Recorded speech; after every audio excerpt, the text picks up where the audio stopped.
The St. Lawrence River, 1:55 in the morning, May 29th, 1914. The water is black and cold, running fast toward the Gulf. On the southern shore, the lights of a small Canadian town flicker in the distance. The air smells of river mud and pine, and then the fog comes, not slowly, not gently. It rolls off the shore in a wall, thick and absolute, swallowing the river in seconds. Visibility drops to nothing. The stars disappear. The water disappears. The world shrinks to a circle of darkness no wider than a few feet in any direction. Somewhere inside that darkness, a ship is moving.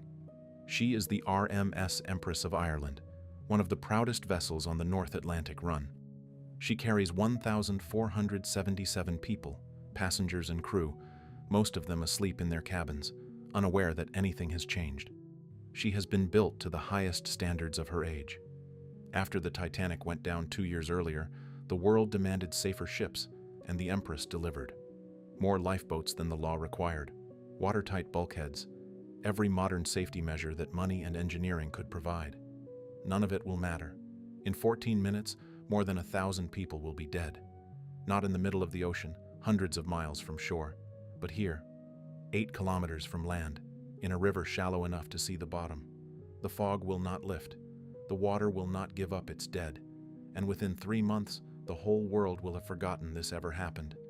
This is the story of a ship that did everything right and was destroyed anyway. To understand how that is possible, we have to go back to the beginning. Chapter 1. The World That Built the Empress. To understand what the Empress of Ireland was, you first have to understand the world she was built for. The year is 1905. The British Empire is at its absolute apex. A quarter of the world's land surface is colored red on the map, and the sea lanes connecting it all are the arteries of the most powerful commercial and political network the world has ever seen. Trade flows in every direction, raw materials inward, manufactured goods outward, and people, always people, moving between the old world and the new in numbers that are difficult to comprehend today. In 1905 alone, over 1 million immigrants passed through Canadian ports. They come from Britain, from Ireland, from Eastern Europe, from Ukraine and Poland, and the crumbling edges of the Austro-Hungarian Empire. They come with everything they own, packed into a single trunk, bound for the prairies, the mines, the logging camps of a country that is still, in many ways, being invented. The ships that carry them are the instruments of empire as much as any warship or government dispatch. And in 1905, no company understands this more clearly than the Canadian Pacific Railway. Canadian Pacific had begun as exactly what its name suggested, a railroad. Driven through the Canadian wilderness at enormous human and financial cost in the 1880s, it had stitched the country together from the Atlantic coast to the Pacific. But its ambitions had long since outgrown the continent. By the turn of the century, Canadian Pacific was operating steamship services on both oceans, a chain of luxury hotels across Canada, and telegraph lines spanning thousands of miles. Its directors spoke openly of something they called the All-Red Route, a continuous passage around the globe, from Britain to Canada by sea, across Canada by rail, and onward to Asia by ship again, every mile of it passing through British territory, every dollar of it flowing through Canadian Pacific's accounts. It was not merely a business plan, it was an ideology, a vision of empire as a single integrated machine and Canadian Pacific as its engine. The eastern anchor of that machine was the North Atlantic crossing. Every immigrant, every businessman, every government official traveling between Britain and Canada had to cross the same stretch of cold water. The question was, which shipping line would carry them, and on what terms? The dominant southern route, New York to Liverpool, was controlled by the great British and American lines. Cunard, White Star, and their rivals competed ferociously for the wealthy American passenger market, building ever larger and faster ships, chasing the speed records and the newspaper headlines that came with them. Canadian Pacific was not interested in that race. Its route was different. Ships departing Liverpool would head not south toward New York but northwest, into the Gulf of St. Lawrence, and then deep into the interior of the continent along one of the great rivers of the world. The St. Lawrence route was shorter in miles than the southern crossing. In terms of difficulty, it was another proposition entirely. The river is enormous, in places more than 30 miles wide, but it is also treacherous. Ice closes it completely from December through April, forcing Canadian Pacific to rely on the port of St. John in New Brunswick through the winter months. The summer and autumn passage brings its own hazards, shifting fogs that descend without warning, strong currents, and the constant traffic of smaller vessels working the river's ports and fishing grounds. It demanded careful navigation and experienced captains. What it offered in return was access, direct access to the heart of Canada, to Quebec City and Montreal, to the railheads that connected the river to the continent beyond. By 1905, Canadian Pacific's passenger fleet on this route was aging. The ships were serviceable but not impressive. They carried their loads reliably enough, but they projected nothing of the grandeur that the company believed the route deserved. And more practically, they were losing passengers to competitors who offered newer, faster, more comfortable vessels. The solution was straightforward. Canadian Pacific would build new ships. Not one, but two. Sister ships, identical in design, large enough to dominate the route, and modern enough to silence any comparison with the great liners of the Southern Crossing. They would be named, in keeping with the company's imperial self-image, the Empress of Britain and the Empress of Ireland. And they would be built on the River Clyde, in the city that had, for half a century, been the shipbuilding capital of the world. Chapter 2. The construction of a flagship. The contract went to Fairfield Shipbuilding and Engineering Company on the south bank of the Clyde at Govan, 3 miles downstream from the center of Glasgow. In 1905, Fairfield was one of the most respected shipyards in the world, and the Clyde was the river that had earned that reputation. Within a 20-mile stretch of water, more of the world's shipping tonnage had been built than anywhere else on Earth. The yards lined both banks, Fairfield, John Brown, Beardmore, Stephen. A continuous roar of hammers and rivet guns and the hiss of steam, the air permanently hazed with coal smoke and the smell of hot metal. Tens of thousands of men worked these yards, and their skills had been passed down through generations. To build a ship on the Clyde was to draw on a century of accumulated knowledge, a culture in which the construction of great vessels was not merely an industry but a matter of civic identity. The order for the 2 Empress ships arrived at Fairfield in 1904. The Empress of Ireland was assigned hull number 443. Her keel was laid in 1905, and from that moment the yard bent itself to the task with the systematic efficiency that Clyde shipbuilding had perfected over decades. First, the keel itself, the spine of the ship, laid out along the building slip. Then the frames rising from it, curved ribs of steel that would give the hull its shape, bolted and riveted into place by gangs of men working in shifts.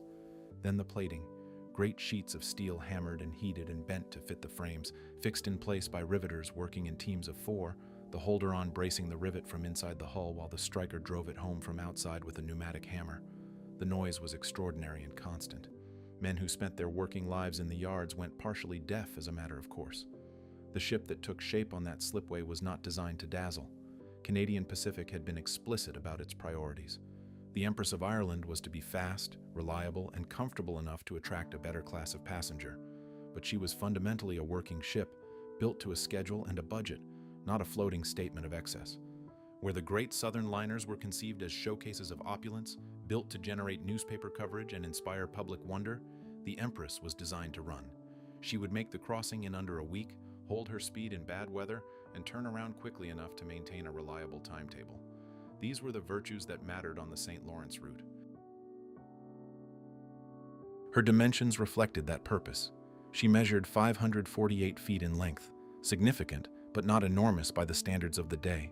Her beam was 65 feet. She displaced 14,191 gross tons, making her a large ship, but not an exceptional one. What she was built for was speed and endurance. 2 sets of triple expansion reciprocating steam engines, fed by 9 double-ended boilers, drove twin screws that could push her through the water at 18 knots in calm conditions. That was sufficient to maintain Canadian Pacific's advertised schedules on the Liverpool to Quebec City run, and in the competitive world of transatlantic passenger shipping, a reliable schedule was worth more than a record-breaking top speed. Inside, the ship was divided into 3 classes, and the contrast between them was as stark as anything in Edwardian society. First class occupied the upper decks amidships, the quietest, most stable part of the vessel, as far as possible from the noise and vibration of the engines. The first-class dining saloon ran the full width of the ship, paneled in white enamel with gilded details, capable of seating all first-class passengers simultaneously. There was a smoking room, a drawing room for ladies, a promenade deck with enough covered space to walk in comfort even in poor weather. The cabins were well appointed by the standards of the day, private or semi-private, with proper berths and washstands. They were not the palatial staterooms of the great Cunard liners, but they were comfortable, and comfort was what Canadian Pacific was selling. Second class was respectable without being generous. Shared cabins, communal dining, a small lounge. Third class, steerage, in the language of the time, was something else entirely. The immigrants who filled the lower decks traveled in large communal berthing areas, dozens of people to a room, with limited access to washing facilities and meals served at long tables bolted to the deck. It was not cruel by the standards of the era, but it was spare. These were people paying the minimum fare to reach a new country, and the accommodation reflected that transaction with complete honesty. On January 27, 1906, the Empress of Ireland was launched. Thousands of people came to watch. The hull, painted black below the waterline and white above, was enormous on the slipway, an object of a scale that always surprises people who have not stood beside a ship under construction. She moved slowly at first, then gathered pace, and then she was in the water, the Clyde foaming white around her bow, the cheering of the crowd swallowed almost immediately by the noise of the yard around her. What followed was months of fitting out, the installation of machinery, the completion of interiors, the loading of lifeboats and safety equipment, the thousand details that transform a steel hull into a functioning ship. She underwent sea trials on the Clyde in the spring of 1906, her engines tested at full power, her steering tested, her watertight compartments tested. She performed well. The engineers pronounced themselves satisfied. Canadian Pacific accepted delivery. The Empress of Ireland was ready to go to work. Chapter 3.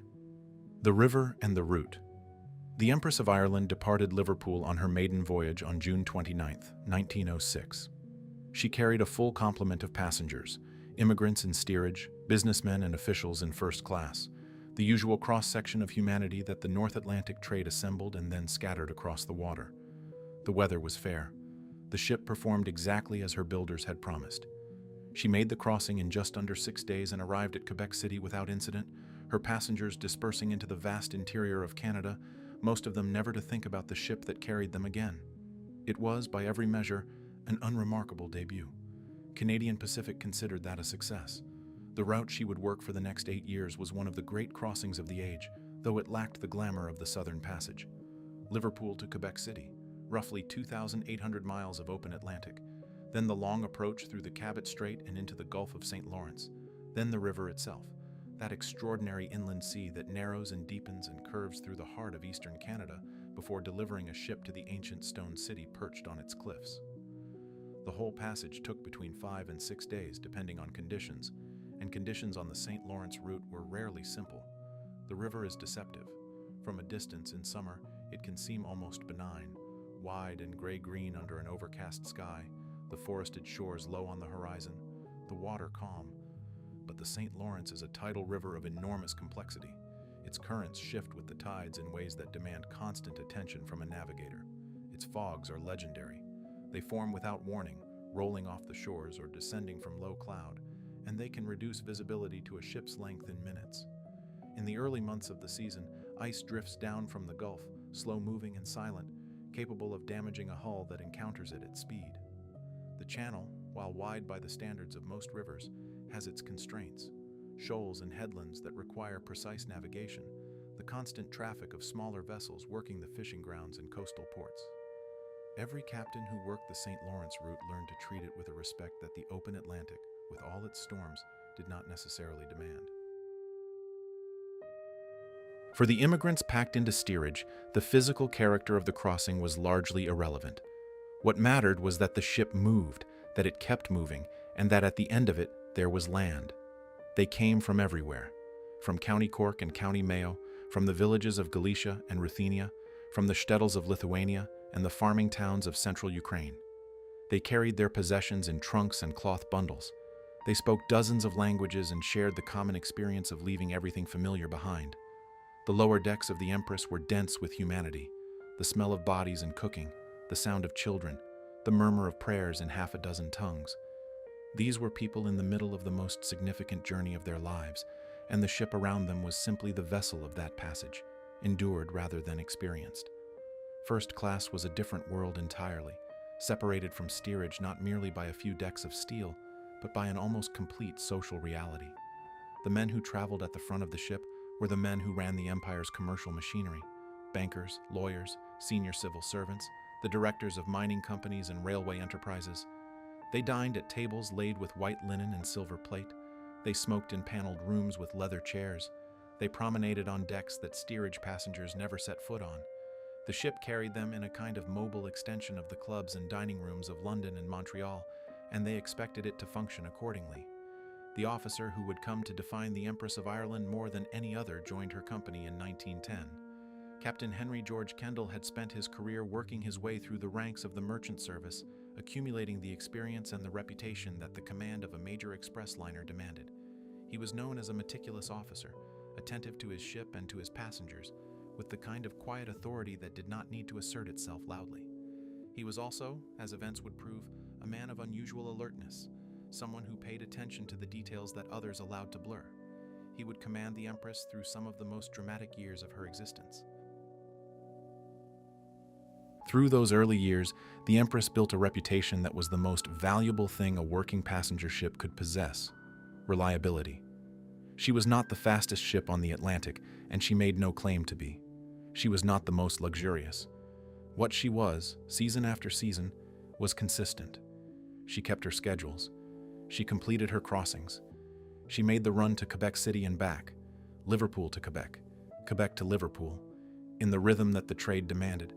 The same route worked over and over until every officer on her bridge knew the river as well as they knew their own reflections. The seasons turned around her. The summer sailings, busy with immigrants and travelers. The autumn crossings, the weather closing in, the river showing its colder face. The winter layup, when the St. Lawrence froze and the Empress retreated to St. John for the months when the river was impassable. Then the spring return, the ice retreating, the route opening again, and the whole machinery of the crossing resuming its rhythm. For 8 years this was her life. It was the life of a working ship. Unglamorous, purposeful, essential. She carried tens of thousands of people and asked nothing of them except their fare. She was, in the language of the sea, a good ship. The river accepted her. The crossings accumulated. And for a long time, nothing went wrong. Chapter 4. The Crippen Case and Peak Service. In the summer of 1910, the Empress of Ireland became the most famous ship in the world, not for her speed, not for her size, but for a quiet, mild-mannered American doctor who boarded her at Antwerp under a false name, traveling with a young woman he had dressed as a boy. The story behind that boarding had begun months earlier in London. Dr. Hawley Harvey Crippen was a homeopathic physician of modest reputation who lived with his wife, Cora, a music hall performer of middling talent and considerable temper, in a terraced house in Holloway, North London. In late January 1910, Cora Crippen disappeared. Her husband told acquaintances she had gone to America. He told others she had fallen ill and died there. He seemed, to those who knew him, entirely calm about it. He was soon seen in public with his young secretary, Ethel Leneve, who had moved into the house and was observed wearing some of Cora's jewelry. Scotland Yard sent an inspector to ask questions. Crippen's answers were smooth and plausible. But the day after the inspector's visit, Crippen and Leneve vanished. This was enough to convince the police that something was seriously wrong. They returned to the house in Holloway and searched it with more thoroughness than the first visit had allowed. In the cellar, beneath the brick floor, they found human remains. The subsequent forensic examination concluded they belonged to Cora Crippen. Her husband had killed her, dismembered the body, and buried the torso under the floor of his own home. He had then lived in the house for months, conducting his life with apparent normality, while his wife's remains lay a few feet below where he slept. By the time the discovery was made, Crippen and Leneve were already at sea. They had crossed to Antwerp and boarded the Montrose, a Canadian Pacific vessel as it happened, under the names Mr. and Master Robinson, presenting themselves as a father traveling with his teenage son. The disguise was imperfect. Leneve's male clothing fit badly. Crippen, despite having shaved his distinctive mustache, still wore the marks of his spectacles on the bridge of his nose. And the man commanding the Montrose was Henry Kendall. Kendall watched his passengers. It was a habit of command, an attention to the human texture of a voyage that distinguished good captains from merely competent ones. He noticed the pair. He noticed the way they looked at each other. He noticed the fit of the boy's clothes, the softness of the features beneath the cap. He obtained a copy of the Daily Mail he was carrying in cargo, found the description of the fugitives, and compared it with the quiet American seated in his dining saloon. He was certain. What Kendall did next changed the history of criminal investigation. He composed a wireless telegraph message to his employers at Canadian Pacific and to Scotland Yard, describing his suspicions and identifying his passengers. It was the first time in history that wireless telegraphy had been used to apprehend a criminal. The technology was barely a decade old. Most ships carried it. Most captains had never had occasion to use it for anything more dramatic than weather reports and passenger messages. Kendall used it to reach across 130 miles of open Atlantic and set in motion a pursuit that would captivate the world. Scotland Yard dispatched Chief Inspector Walter Dew on a faster ship. The race was straightforward in its geometry. Dew's vessel was quicker, the Montrose's route was known, and the interception point was calculable to within a few miles. Dew reached the mouth of the St. Lawrence ahead of his quarry and boarded a pilot boat at Father Point, the same point where the St. Lawrence pilots traditionally embarked and disembarked the great ocean liners. When the Montrose arrived, Dew boarded her disguised as a river pilot. He walked to the deck where Crippen was standing, introduced himself, and made the arrest. Crippen was hanged in London later that year. Ethel Leneve was acquitted, and Captain Henry Kendall, the observant commander of a Canadian Pacific mail ship, became briefly one of the most celebrated men in Britain. The Empress of Ireland carried Kendall's name. She was the ship he had commanded before the Montrose, and the ship he would command again. The case brought a kind of fame to the whole enterprise, to the route, to Canadian Pacific, to the quiet river crossing that had seemed so ordinary beside the glamour of the southern Atlantic. For a season, the St. Lawrence Passage was the most talked-about voyage in the world. Then, in April 1912, everything changed again. The RMS Titanic struck an iceberg on her maiden voyage and sank in less than 3 hours, taking more than 1,500 people with her. The disaster convulsed the maritime world. Inquiries were convened on both sides of the Atlantic. New regulations were drafted with a speed that peacetime bureaucracy rarely managed.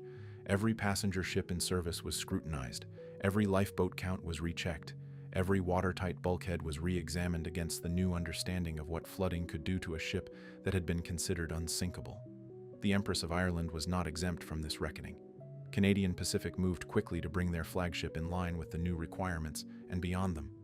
Additional lifeboats were fitted until the Empress carried enough capacity for every soul aboard, with margin to spare. The davits were upgraded. Safety drills were formalized. Watertight door mechanisms were inspected and improved. The ship that had been built to a high standard was upgraded to a higher one. She was, by the spring of 1914, as safe as the regulations of the post-Titanic world demanded, and, her owners believed, safer than most. It was a reasonable belief. It was also, as the river would shortly demonstrate, entirely beside the point. Chapter 5. The Last Voyage. Quebec City on the evening of May 28, 1914, is in the full warmth of a Canadian spring. The city sits on its great cliff above the river, the old stone buildings of the upper town catching the late afternoon light, the lower town busy with the commerce of the waterfront. At the dock, the Empress of Ireland is preparing to sail. She is a striking sight at her berth. Freshly painted, her hull black below the waterline and white above, her two funnels rising against the pale sky, she dwarfs the buildings around the dock and the people moving along her gangways. Stevedores are finishing the last of the cargo. Postal workers are loading the final bags of mail. 318 bags in total, bound for Britain. In the forward hold, packed carefully among the general freight, sits a collection of brass band instruments, tubas, trombones, cornets, a full percussion kit. They belong to the Canadian Staff Band of the Salvation Army, and they are going home. The Salvation Army contingent is the most remarkable thing about this particular sailing. In the third week of May, the International Congress of the Salvation Army had convened in London, drawing delegates from across the organization's worldwide network. The Canadian delegation had made the outward crossing in good spirits, attended the Congress, and was now returning home. There are 717 of them aboard the Empress, officers and soldiers, men and women, entire families who had made the Atlantic crossing together. They are, as a group, conspicuous by their uniforms and their fellowship, their tendency to gather in the public rooms and corridors and break into song. The lower decks are full of their voices. They have had a good Congress. They are going home. Among them is Major Francis William Bowie, one of the senior Canadian officers, a man who has given decades of his life to the organization. There are families with small children who have never crossed the Atlantic before, young officers on their first international posting, elderly men and women for whom the Congress has been the journey of a lifetime. They have no particular reason to be afraid. The Empress has been crossing this river for 8 years without incident. The weather is clear. The evening is warm. The other passengers fill in the human picture. There are immigrants in third class, as always, men and women from Central Europe, from Britain, from Scandinavia, bound for the farms and factories of Ontario and the western provinces. There are businessmen in first class, returning to Montreal and Toronto after trips to London. There are families, unaffiliated travelers, a handful of passengers whose reasons for crossing are private and ordinary. In total, 1,057 passengers are aboard. The crew numbers 420. The Empress carries 1,477 souls in all, and as the afternoon wears on toward departure time, the last of them come up the gangways and find their way to their cabins. At 4:27 in the afternoon, the Empress of Ireland casts off from the dock at Quebec City. The crowd on the quayside waves. The Salvation Army band, not yet packed away below, plays on the deck. The ship moves out into the river, her engines building to their working rhythm, the water churning white at her stern. The late afternoon sun lies flat across the St. Lawrence, turning the water the color of old copper. On the upper decks, passengers stand at the rails and watch the city recede, the cliff, the citadel, the spires of the churches on the heights, until the river bends and Quebec City disappears behind the forested shore. The evening settles in around the ship. In the first-class dining saloon, white tablecloths are laid, and the passengers who have changed for dinner take their seats with the unhurried ease of people who have nowhere else to be. In second class, dinner is simpler but ample. In third class and in the crowded cabins of the Salvation Army contingent, the mood is sociable and warm. People who have spent 2 weeks together at an international congress have formed the easy familiarity of shared experience. There is singing. There is laughter. Children who should be in bed are still running the corridors. The river darkens around the ship as the evening progresses. The shores become invisible, the water black beneath a sky that is clear and full of stars.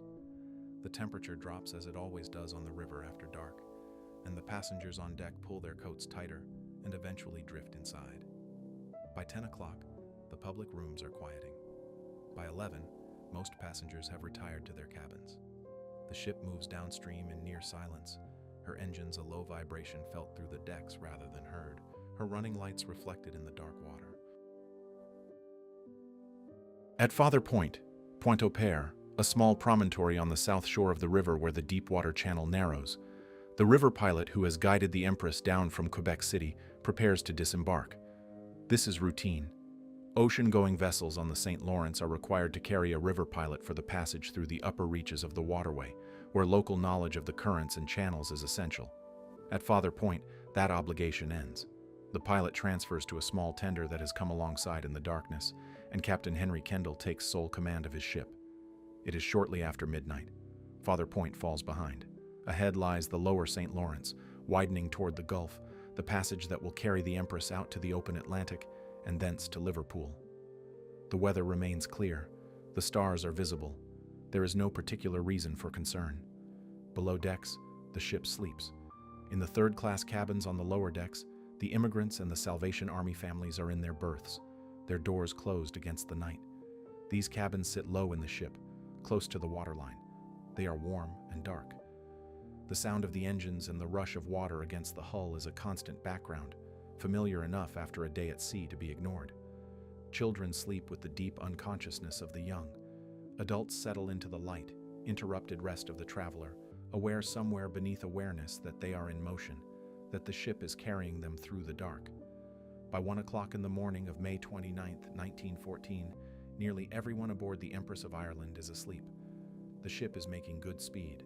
The river is calm, the sky is clear, and somewhere to the southwest, invisible in the darkness, a Norwegian collier loaded with 11,000 tons of coal is moving upstream through the same stretch of water, her bow aimed directly at the Empress's path. Chapter 6. The Collision and the Sinking. At 1:55 in the morning, the fog arrives. It comes from the south shore, rolling off the land in a mass so dense and so sudden that officers on the bridge of the Empress later struggle to find words adequate to describe it. One moment the river is clear, the stars visible, the darkness navigable. The next, the world simply ceases to exist beyond the ship's rails. The fog is not a thickening of the air. It is a wall. It swallows the running lights, swallows the bow, swallows everything. Visibility drops to effectively zero in the space of seconds. Captain Kendall reacts immediately. He orders the engines stopped and the ship's whistle sounded, the standard signal of a vessel at reduced speed in poor visibility. The Empress begins to slow, her momentum carrying her forward through water she can no longer see. Kendall peers into the fog from the bridge and sees nothing.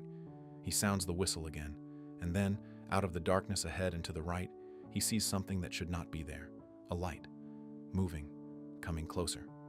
The Storstad was a Norwegian collier, 6,000 tons, laden with 11,000 tons of Nova Scotia coal and bound upstream for Montreal.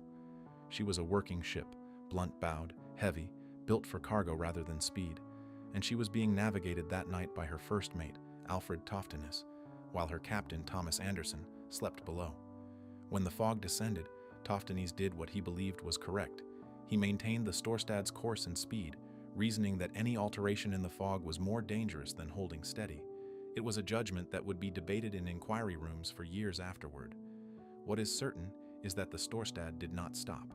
She kept moving, 11,000 tons of coal and steel driving upstream through blind water at somewhere between 4 and 7 knots. The two ships had seen each other's lights before the fog closed in. In those final clear moments, they were on courses that would carry them safely past each other, port side to port side, the standard passing arrangement. What happened in the fog, which ship moved, which held course, whether anyone moved at all or whether the river's current carried one vessel across the other's path, is the question that two national inquiries would fail to resolve. What the physical evidence makes plain is the result. The Storstad's bow struck the Empress of Ireland on her starboard side, between the third and fourth funnels, at a point approximately 10 feet below the waterline. The collision was not the glancing blow of a near miss. The Storstad had a reinforced ice-breaking bow, and she drove it into the Empress's hull with the full momentum of her laden weight. The gash she tore was roughly 14 feet wide and 25 feet high. A hole of approximately 350 square feet punched through the Empress's side at the precise location where she was most vulnerable, directly adjacent to the engine rooms and the lower passenger decks. The sound, survivors said, was not what they expected. Not a thunderclap. More of a grinding, tearing sensation felt through the whole ship, a shudder that moved from bow to stern in a single long vibration, the sound of metal giving way under a force it was never designed to resist. People were thrown from their berths. Luggage fell from racks. In the first-class smoking room, where a handful of passengers were still awake, glasses slid from tables and shattered on the floor. What happened next happened very fast. Water entered the Empress through that 350 square foot hole at a rate that later estimates placed at 60,000 gallons per minute. This is a figure that requires a moment's consideration. At that rate, the ship's lower compartments were not filling. They were being overwhelmed. The watertight doors, some of which were successfully closed in the seconds after impact, could not compensate for the volume pouring in. The double-bottom tanks flooded, the engine room flooded, and because the hole was on the starboard side, the water's weight immediately began pulling the ship to the right. The Empress began to list to starboard within the first minute after impact, not gradually, sharply, decisively, like a living thing flinching from a blow. The list reached 15 degrees within 2 minutes, then 20, then 30. The deck was no longer a flat surface, it was a slope, and it was steepening. This was the fact that made the Empress of Ireland's sinking different from the Titanic's, and so much more lethal in proportion to the time available. The Titanic had taken 2 hours and 40 minutes to sink, and she had sunk on an even keel for most of that time, allowing passengers to move about the ship, reach the boat deck, and attempt an organized evacuation. The Empress had no such mercy to offer. The list made the boat deck on the port side, the high side, almost inaccessible within minutes of the collision.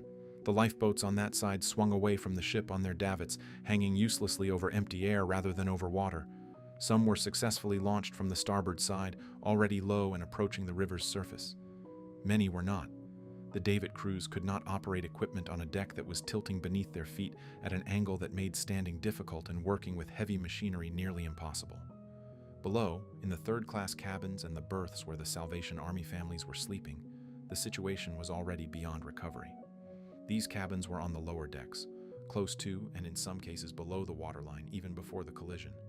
When the hull opened, the water did not wait for people to wake and understand and find their way to the exits. It came through doors and portholes and the spaces between things, rising faster than a person running for the stairs could outpace it. The corridors of the lower decks were dark. The electrical system failed within the first minutes as the engine room flooded, and they were filling. In the darkness, in cabins they did not know well, wearing whatever they had slept in, hundreds of people confronted a reality that allowed almost no time for response. The survivors who came from the lower decks were mostly people who had been awake, or who slept lightly and woke at the impact, or who were simply close enough to an exit that the seconds available to them were sufficient. The ones who slept soundly, the ones whose cabins were furthest from the staircases, the ones who woke disoriented and lost precious seconds understanding what was happening. For most of these people, there was no path out. On the boat deck, those who had made it up were confronted with a scene of controlled chaos dissolving rapidly into something worse. The deck was tilting. The night was absolutely dark, the fog still thick around the ship, the river invisible below. People in night clothes, barefoot on steel decking that was now canted at an angle approaching 40 degrees, clinging to rails and ropes and each other. The screaming, survivors said, was constant. Not the screaming of panic exactly, but the involuntary sound of people who could not hold on, who were sliding, who were going into the water whether they chose to or not. The accounts of those who survived the sinking share a particular quality. They are accounts of speed. Everything happened too fast to process, too fast to plan, too fast to be anything other than pure physical reaction. A woman who survived described waking to the shudder of the impact, finding the floor of her cabin already sloping, making it to the corridor, climbing stairs that were becoming a ramp, reaching open air, and going into the water. All of this in a time she estimated at under 3 minutes. She never saw her cabin again. She never retrieved anything she had brought aboard. She went from sleep to the cold river of the St. Lawrence in less time than it takes to dress. The bodies recovered in the days and weeks that followed told a story that the official reports recorded with clinical precision, and that resists clinical reading. There were women whose heads bore the marks of violent impact with walls and doorframes and stanchions, the wounds of people thrown repeatedly against hard surfaces as the ship rolled, people running blind in darkness through corridors that were tilting and filling simultaneously.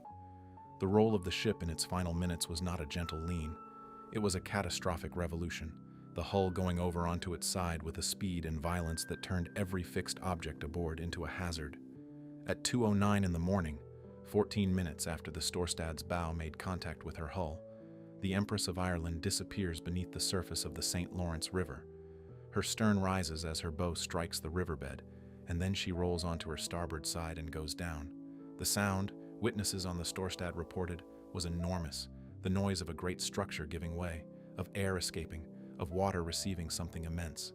The fog remains. The river is dark. On the surface, scattered across an area several hundred yards wide, are the lifeboats that were successfully launched, pieces of wreckage, floating debris, and people.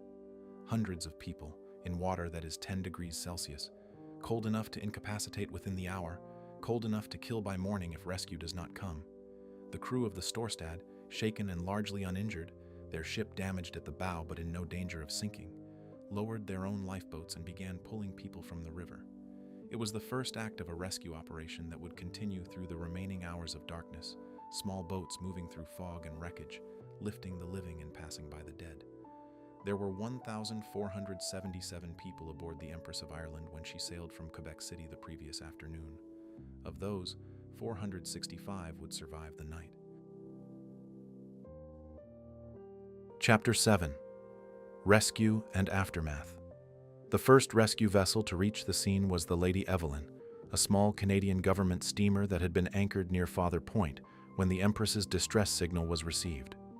She arrived within the hour, her crew working by lantern light in the fog, pulling survivors from the water and from the lifeboats that had managed to get clear of the sinking ship. Other vessels followed. The Eureka, the Storstad herself, fishing boats from the nearby shore whose crews had heard the whistle signals and come out into the darkness without knowing what they would find. What they found was a river full of the dead and the barely living. The survivors were in the water or clinging to wreckage or crowded into lifeboats that rode low under the weight of the people in them. They were in nightclothes, most of them, soaked through and shaking in the pre-dawn cold. The water temperature was approximately 10 degrees Celsius, cold enough to drain the body's heat with quiet efficiency, cold enough that people who had been in the river for more than 30 or 40 minutes were already in serious difficulty. The rescuers worked as fast as they could, hauling people over the sides of their small boats, wrapping them in whatever could be found, carrying the unconscious below decks to where there was warmth. Some of those pulled from the water did not survive the rescue. They had lasted long enough to be found and not long enough to be saved. By the time the full count was made, in the hours and days that followed, the numbers were stark.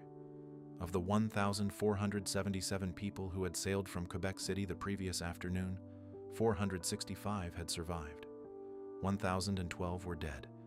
It was, in proportion to those aboard, a greater loss of life than the Titanic had suffered 2 years earlier, and it had happened in 14 minutes, 8 kilometers from shore, in a river that the ship had crossed more than 100 times without incident. The survivors were brought ashore at Rimouski and Father Point, wrapped in blankets, given what medical attention the small communities could provide. The local buildings, churches, hotels, private homes, were opened and filled. Doctors came from Quebec City on the first available trains, priests came, officials came, and then the journalists came, and the telegraph lines began carrying the news outward to the rest of the country and the world. The body recovery operation began almost immediately and continued for weeks. It was grim, methodical work. The river gave up some of what it held. Bodies floated to the surface and were recovered by the boats working the area. Others were found on the shore downstream, carried there by the current. Makeshift morgues were established at Rimouski, where the dead were laid out and examined and, where possible, identified. Personal effects, rings, watches, documents that had survived the water, were catalogued and set aside. Families arrived from across Canada and from Britain to make identifications, and many of them found no one to identify. The river had not been generous. In the end, only 188 bodies were ever recovered. The rest, more than 800 people, went down with the ship and stayed there. The explanation lies in the nature of the sinking itself. When the Empress rolled onto her starboard side and struck the riverbed, the lower decks where most of the third-class passengers and many of the Salvation Army families had been sleeping were sealed beneath her. The hull, lying on its side in the mud, held them. The St. Lawrence is not a still body of water. Its currents are complex and powerful, and they do not necessarily return what they take. The bodies in the lower decks were beyond the reach of any recovery effort that the technology of 1914 could mount. The Salvation Army's losses were of a particular and devastating completeness. Of the 717 delegates who had boarded the Empress at Quebec City, 167 were dead. Entire corps were effectively destroyed. Communities of officers who had traveled together and died together, leaving behind organizations that would take years to rebuild. The Canadian Staff Band, whose instruments had been loaded so carefully into the forward hold, lost most of its members. The band's music went down with the ship. The instruments were eventually recovered, damaged beyond repair, in the salvage operation that followed. That salvage operation, conducted approximately 1 month after the sinking, tells its own small story about what the Empress was carrying. Divers working on the wreck recovered 318 bags of royal mail, letters and parcels bound for Britain, waterlogged but retrievable. They also recovered 212 bars of silver bullion that had been stored in the ship's strong room. At the values of the time, the silver alone was worth a significant sum. In today's terms, the recovered cargo has been estimated at approximately $1.1 million. It was brought up carefully, catalogued, and delivered to its intended recipients or their insurers. The mail, remarkably, was dried and sorted, and much of it eventually delivered. For Canada, the loss of the Empress of Ireland landed with a weight that is difficult to convey without understanding the country's scale at the time. In 1914, Canada's population was approximately 8 million people. The deaths of more than 1,000 of them in a single night represented a proportional loss that has few equivalents in the country's peacetime history. These were not strangers lost at sea in the abstract. They were people from identifiable communities, Salvation Army families from specific towns, immigrants whose neighbors knew them, crew members from the port cities of the East Coast. The grief was not a national abstraction.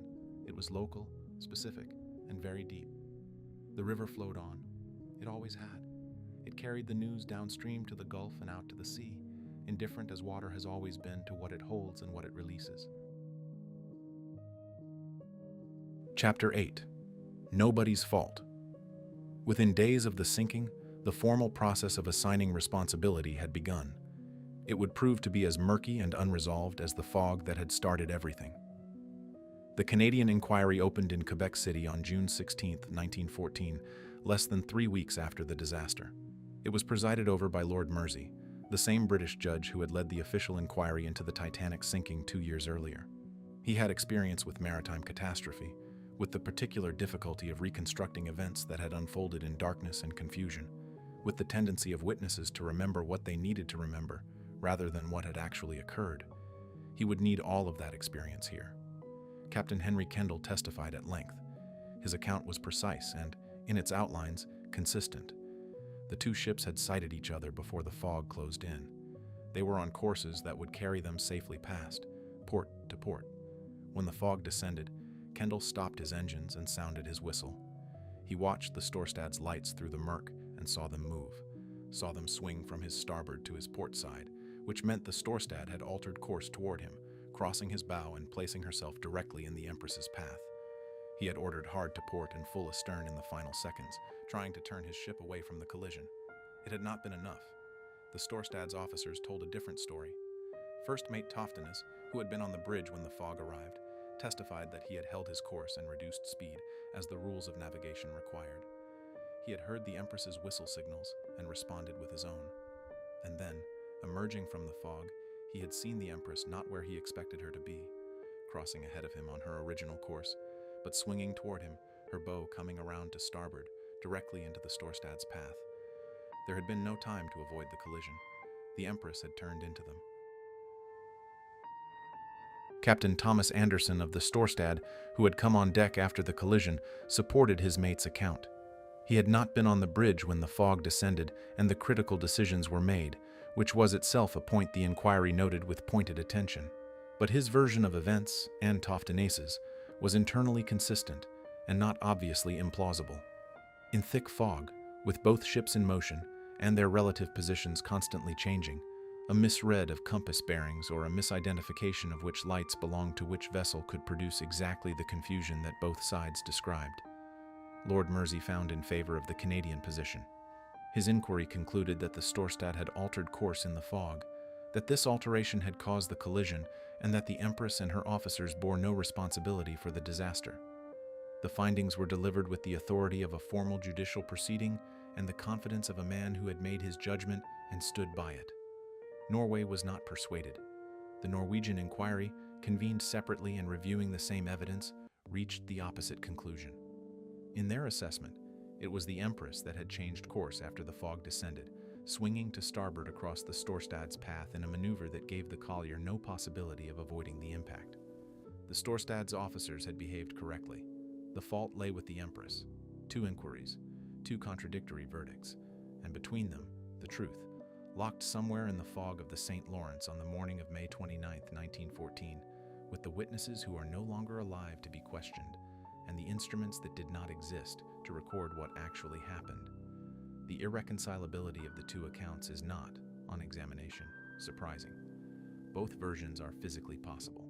Both are consistent with the positions and movements that the surviving witnesses described. A ship altering course by only a few degrees in dense fog, with another vessel approaching at several knots, can produce a collision geometry that looks, from each bridge, exactly as each captain described. The fog did not merely obscure visibility, it obscured accountability. What the inquiries could not determine, the law was left to manage imperfectly. The Storstad was seized by Canadian authorities in the port of Quebec and held against the claims arising from the disaster. Canadian Pacific pursued damages through the civil courts. The collier was eventually auctioned, sold for a sum that represented a fraction of the true cost of the disaster. No criminal charges were ever laid. No officer of either ship was prosecuted. No one went to prison. The families of the dead received what the legal process could provide, which was modest, and no admission of culpability from anyone, which was nothing. The physical evidence of the wreck itself has been examined by divers and researchers in the decades since, and it offers some guidance without providing resolution. The angle at which the Storstad's bow struck the Empress, the position of the gash relative to the Empress's forward motion, the orientation of the wreck on the riverbed. All of these details are consistent with a collision in which the Storstad was moving on a relatively straight course and the Empress was in the process of a turn, but consistent with is not the same as proof.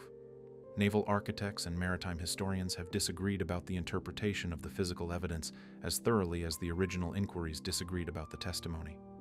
What remains, more than a century later, is a collision that killed over 1,000 people, and for which, in any meaningful legal or moral sense, nobody was ever held responsible. The fog that caused it also, in a way, protected it, wrapping the crucial seconds of decision and movement in an obscurity that no subsequent inquiry has been able to fully penetrate. Both captains went to their graves maintaining their accounts. The river keeps its own counsel.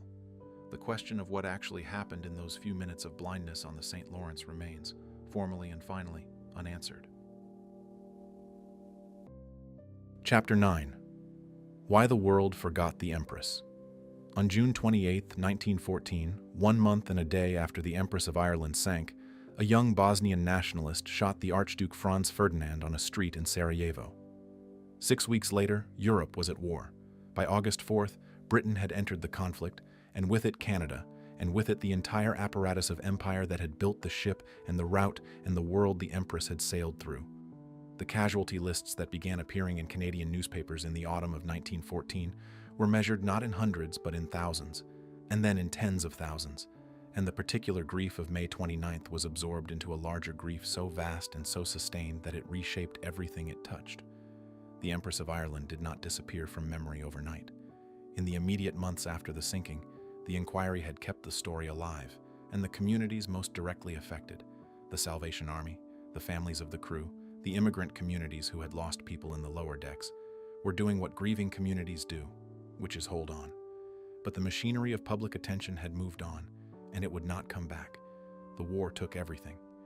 There is an uncomfortable truth at the center of the Empress story's disappearance, and it has nothing to do with the war.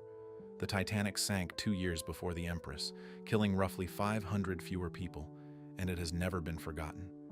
It remains one of the most documented, analyzed, and mythologized disasters in human history. Films have been made about it.